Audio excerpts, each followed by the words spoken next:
Tu jau esi dzirdējis par neirografiku, un varbūt pat esi izmēģinājis zīmēt, bet vai zināji, ka ir pāris triki, kas šo metodi padara vēl jaudīgāku?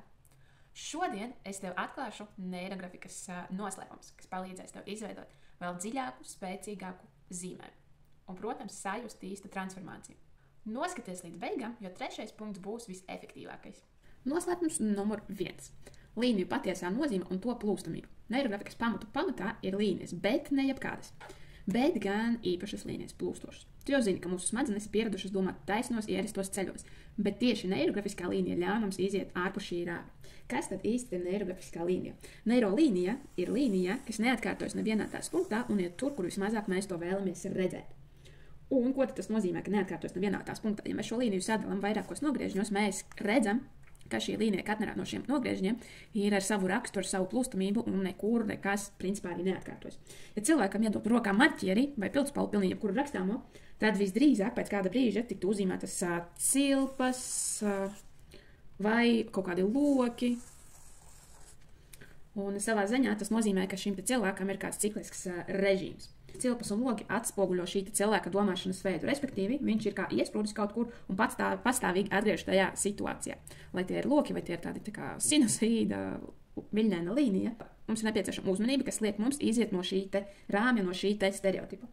Un jau no tā vien, ka mēs sākam zīmēt šīs te neirolīnijas, mūsu zemesziņā notiek dažādi procesi un mēs atrodam dažādas iespējas, kā atrisināt svarīgas mums tēmas. Un otrs, tā ir tur, kur vismazāk mēs vēlamies to redzēt. Tas nozīmē, ja mēs zīmējam taisni, tad tā mums ir jau iepazīta trajektorija. Mēs zinām, kā no punkta A nonāk uz punktu B. Ir viegli nonākt tur, kur tu esi jau bijis, bet tur, kur tu esi bijis, vairs nav interesanti šajā punktā B. Tur jau ir viss iepazīts, viss saprotams, viss pēc rutīniska šablona. Kad mēs noliekam roku uz lapas un vedam pretēji tam, kā mēs vēlamies, tie, kas ir redzējuši arī neironu testu, droši var arī pamēģināt, zina, kad šajā brīdī veidojas dažādi insighti. Smadzenēs aktivizēs jaunas neironu saites. Un tādas, kas līdz šim savā starpā nebija nemazām aktīvas. Un, kā man tad ir šo līniju noslēpums, ka neirografiskā līnija nedrīkst atkārtoties un būt paredzama, tad tai jāizvairās no stereotipiskām un mehāniskām kustībām, jo brīvāk jau līnija plūst, jo vairāk smadzenēs sāk veidoties jaunas neironu saites. Un kā tad šo te izmanto? Kad zīmē pievērs uzmanību, vai tava līnija tiešām ir plūstoša, vai vari ļaut sev to vadīt bez kontroles un atkārtošanas. Un tieši šis ir pirmais solis, kas atver ceļu tev uz dziļākām pārmaiņām. Noslēpums 2. Elpošanas un sajūtu tehnika zīmēšanas laikā.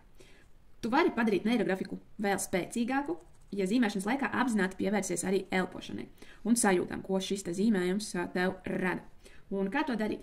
Zīmējot līnijas vai veicot pēc tam arī apaļošanu, ielpo un izelpo dziļi. Katrā līnijā, katrai šeit rokas kustībā var pajautāt sev, kā es jūtos šobrīd, kādas domas manī piezogas, varbūt ir kaut kādas sajūtas, ko es jūtu ķermenī, vai pilnīgi jebkādi insighti, kas šajā brīdī mūsos rodas. Un, ja sajūti sasprindzinājumu, tad mans ieteikums apzināti izelpo un ļauj līnijām plūst brīvāk. Un, kad mēs ļaujam sev izjust procesu, smadzenes daudz efektīvāk transformē mūsu iespējas.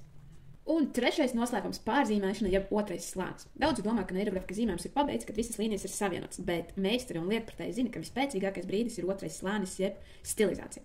Ko tas nozīmē? Kad esi pabeidzis pirmo versiju, atgriezies pie sava zīmējuma pēc 10-15 minūtēm un pajautā sev, vai ir vēl kas jāpieliek, vai kaut kādas sajūtas vēl tev ir palikušas, ko vēlies vēl papildināt šajā zīmējumā. Un kāpēc slēpjas noslēpums? Noslēpums slēpjas tajā, ka dažreiz smadzenes sāk redzēt jaunas formas un atklājas vēl dziļākas atziņas pēc kaut kāda neilga laika. Un tāpat tās var pievienot vēl jaunas līnijas, simbolus vai krāsas, lai pabeigtu darbu apzināti. Tagad tu zini 3 neirografikas noslēpumus, kas padarīs tavu pieredzi vēl dziļāku un efektīvāku. Ja vēlies personalizētu vadību, kur es tev soli pa solim izvadāšu caur procesam, piesakies individuālajai sesijai, raksti man Instagramā vai arī Telegramā. Un ja šis video bija vērtīgs, nospied like un abonē kanālu. Tiekamies nākamajā video.